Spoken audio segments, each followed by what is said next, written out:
All right, so this is our first example of our practice problems, and this is a series circuit. We're going to have a 12-volt battery and two 10-ohm resistors. Let's see how this all plays out. 12 volts here, 10 ohms, 10 ohm resistor, right. 10 ohm resistor, 10 ohm resistor.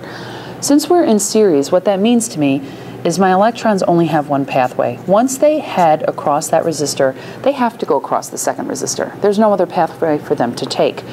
What this means in terms of my math relationship is that the more resistance I add, overall I get more resistance on my circuit. I just simply add my resistors together to find the total resistance in my circuit. And there we go, 20 ohms.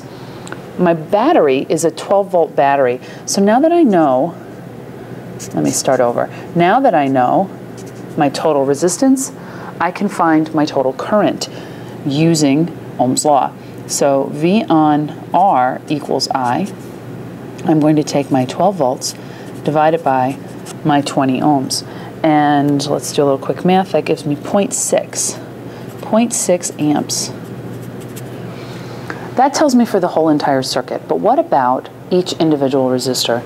Well, you need to understand that in a series circuit, the current stays the same throughout all the branches, and it's the voltage that splits up or changes.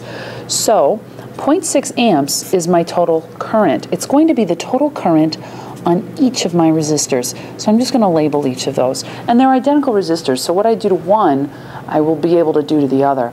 Now, the last bit is to figure out what happens to the voltage. Hopefully you've predicted by now that if it's a 12-volt battery and I have two of the same resistors, I should get 6 volts across each.